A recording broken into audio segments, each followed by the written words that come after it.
It's marathon time. So, London Marathon 2024. I was very, very lucky. Mind actually selected me to do London Marathon 2024. So it's in April, I think 24th, end of April kind of time.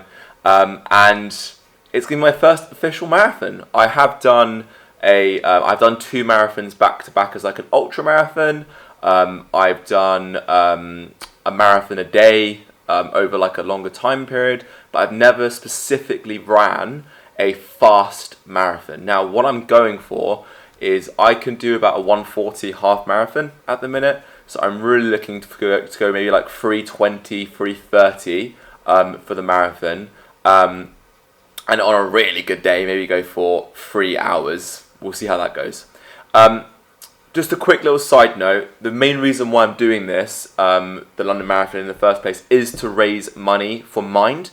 Mind UK are a mental health charity that provides services, raise awareness, and just help people who are currently struggling or who think they're struggling with mental health problems. That includes depression, anxiety, bipolar, addiction, anything at all to do with that. I would really recommend heading over to Mind UK if you're struggling or if you know someone else who is struggling with anything to do with mental health. And even then, just talking to someone else and just raising this in a conversation, having a conversation about this can be the difference between someone being alive and not. Trust me, I know from my friends. That's all I need to say. So, back to London Marathon. I'm aiming to raise 10 grand for Mind. We've already raised a few £100 or something like that. Minimum 2 grand, max 10 grand, something in that kind of range, which would be really cool. But on to the training. How are we going to train for the London Marathon? So, what we're going to do is, first off, I've got a coach. Now, I know how to train for these events. I know what to do, and I roughly know to increase volume, blah, blah, blah, blah. I could follow a plan online. But one of my number one rules in my current stage of my life is never train alone. And I'll tell you why that's so important to me. I'm in this office every morning working. I do a full day of work before I even start training. I spend a lot of time with members of the public who want to join the gym, etc., etc. It's really lovely for me training with other people, for a start, having a coach to tell me what to do, so I haven't got to bloody think about what to do. And three, it's the accountability. Once it gets to 6:30 p.m. and I've been in this office since 5:30 in the morning, I don't want to bloody train sometimes, but I know that I'll have a coach who's telling me that I should be doing it. I'll have a community around me that I can go for a run with or I can go for a bike with. And also I know what I'm working towards, which is the London Marathon. It gives me that accountability to make sure I can do it. So that's my first kind of big tip of this. And like, it doesn't really matter what my bloody week looks like. It's how am I going to do it? I can have the most perfect, meticulous plan, periodized down to the meter, right? Doesn't fucking matter unless I do it, right? So that's the big thing. If you guys are training for the Bath Half, you're training for the London Marathon, or you just want to do your first 5k, get accountable. And in my opinion, it's arrogant and ego to think you can do this on your own, because I know Olympians who have coaches. I have 7 coaches. The Bath rugby players have coaches. Let's set up an environment around us where we can make this a priority. Cool. Little rant there. That's over. Let's get to what my week of training looks like. So, Monday is going to be easy long run, right? Just an easy long run. We're doing it at 6:30 on a Monday at Cali Unity Gym. So if you guys are based in Bath and would like to come along to a completely free run club, hit me up or join a Strava group called Cali Run. That's going to be nice easy run, and that we're going to slowly increase the volume week on week. Okay, easy. Conversational pace. It's called Zone 2. For me, that's about like a 150, 160 heart rate, where you can easily have full sentences with someone else and keep a conversational pace. Cool. Tuesday, bike. Okay, so I'm going to be doing a Zone 2 bike. Again, slowly increasing volume. Now, if I wasn't doing another event this year, I probably wouldn't be biking at this point. But I'm keeping this strictly zone 2. Again, 140 heart rate, barely even breathing. Okay, for me that's about 230 watts on a bike, so like 2.3, 2.4 watts per kilo, and it's super easy. If you haven't yet done this stuff, I really would recommend it. It's super easy, super fun, and it just makes it like you just get so much fitter doing it. It has no impact on your running because it's so low impact cycling in general as well. But also, I'm training for a 1,400 to 1,400 mile bike ride this summer, which is going to be fun. So I got to make sure to keep my cycling up. Okay, cool. Wednesday, interval run. Okay, so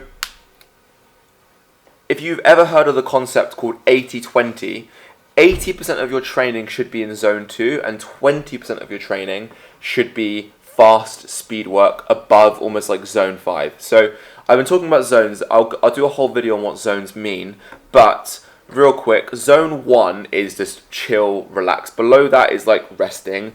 Zone 1 is like below 60% of your heart rate. Don't quote me on this, it's roughly correct. Zone 2 is like 70%, Zone 3 80%, Zone 4 90%, Zone 5 is like max out. Okay? Now, there's a really good book called 80-20 Triathlon, or Sweet Spot Training, all these other things, where basically the researchers realised that the fittest people in the world were doing 80% of their training in zone 2 and 20% in like max. They weren't in the middle. And what a lot of people do with running, cycling, all this kind of stuff is they go out for a run and they go at a pace that feels right to them, and that's called junk miles. Because what you're doing is you're working and not working at a pace which is improving your aerobic capacity, and you're not working at a pace that also improves your max capacity. You're right in the middle. That's called race pace. That's what you race at. It's a pace where you feel like you're working, right? But you're not working too hard, and you can probably sustain it for, say, an hour, right? Or 2 hours. So basically, if you read those books, they're called junk miles.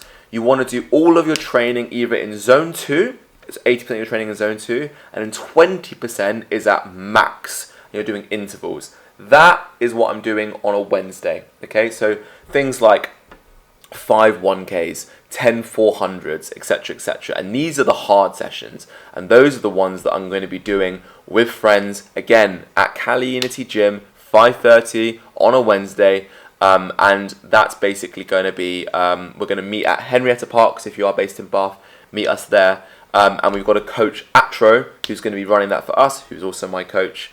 And he's going to be helping us out with doing some intervals there. Again, having that accountability, you work so much harder and it's so much better. Okay, cool. Thursday, back on the bike. Easy peasy, zone 2, 1 hour. It's Friday today, so I did that yesterday. Again, it's just easy stuff. So Tuesday and Thursday, just building up the mileage on the bike. These are both roughly about an hour. If I've got time, I'll do an hour and a half. It's like it's cool. I just sit down, I watch a podcast on YouTube, I completely chill. I'm not supposed to be straining myself at all on those 2 sessions. Okay, so when you think about this, Monday, I'll write this in for sake of use, but Monday and Friday are my easy runs, slowly increasing mileage. Tuesday and Thursday are my easy bikes. Wednesday is an interval run. Right, Saturday is my long ride, long run. Okay, so Saturday is again, we're talking zone 2, but what we do is we all meet on Zwift at 6 a.m. on the turbo, when the weather's crap. And when the weather's nice, we'll go out for a 2-hour ride. Pretty easy. Again, conversational pace, more relaxed. Maybe hitting some hills, but you've also got the downhills to rest, etc., etc. But over the 2 hours, heart rate should average like 140, 150. Nothing too fatiguing on that Saturday. So really, in terms of biking, Tuesday, Thursday, Saturday, again, nothing to do with intervals, nothing too hard. Easy, long miles, just getting the zone 2 miles in, building that aerobic base. I'll do a whole video on what Zone 2 is and what road base means. But for now, just know that this is my training program. Sunday is my Sunday long run. And what I'm going to do with that is that's mainly going to be trails. We're talking hills. We're talking uneven terrain. I'll whip on my trail shoes. I'll go with a bunch of guys and we'll just go for basically a nice long run. This weekend we're going to do 28k, slowly build that mileage up week by week. Okay, so if we add up the miles, for example, if we were to do this week, Monday is 10k, Wednesday is 10k, Friday is 10k, Sunday is 28k. Biking wise, I do it more in terms of hours rather than mileage. We've got 2 hours on Saturday, 1 hour on Thursday, 1 hour on Tuesday. These are roughly all about an hour, and this is about 3 hours. So in the week, we've got 4 hours of cycling, and we've got 6 hours of running. So roughly 10 hours a week, and that will slowly increase week by week. Now, what you want to do is I'm currently 14 weeks out from the London Marathon. Okay, so 14 weeks out. Can you see that? There you go. I'm 14 weeks out from the London Marathon. And so luckily, I can slowly build my mileage up week by week in order to get to that point. Now, in terms of mileage, I've got 3 key sessions that I can increase my mileage on. The Monday, the Friday, and the Sunday. You don't really want to be increasing mileage on the Wednesday. That's going to be more about reducing rest times, increasing pace, and again, getting in that 20% volume that's really working hard. The Monday, Friday, and Sunday, 10% a week, I will slowly increase. So next week, it'll be 11k on the Monday, 11k on the Friday, and maybe a 30k on the Sunday, okay? And so in terms of weekly mileage, this week we're talking about 60k, next week will be maybe 66, 70k, etc. Eventually working up to nearly 100k weeks in about 4 or 5 weeks time, and then we can work on improving pace, etc, etc. Okay, that's my training routine in terms of cardio. Bear in mind, Monday through to Friday, I also do calisthenics. So I join into the Cali Unity classes. I do a bit of my own stuff beforehand, and I join into the classes. So that's an extra hour and a half a day as well.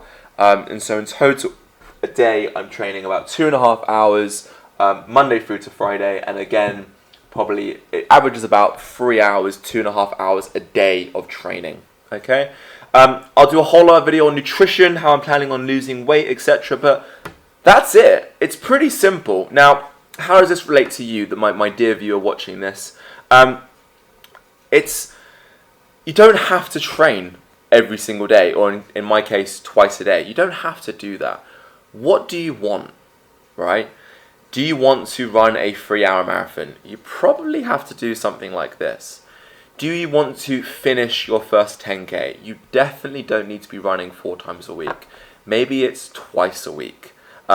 If I were you, I'd look at building up key sessions. So you do want some sort of long run on a Sunday, and you can slowly build the mileage up of that.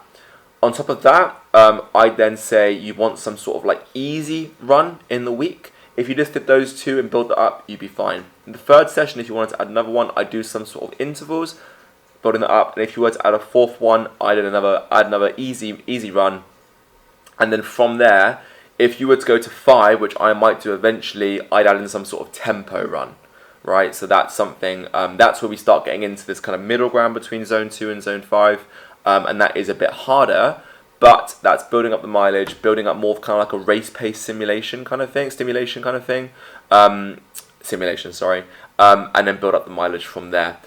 So that's my plan for the London Marathon in 2024. We'll see how it goes. It's on video now, so we'll see how that goes. And I'll keep you guys updated with my training. I'll be releasing videos on all that kind of stuff. So if you would like to see that, make sure to hit subscribe. And please give this a like if you've gotten anything from this video at all. And I will see you guys in the next video.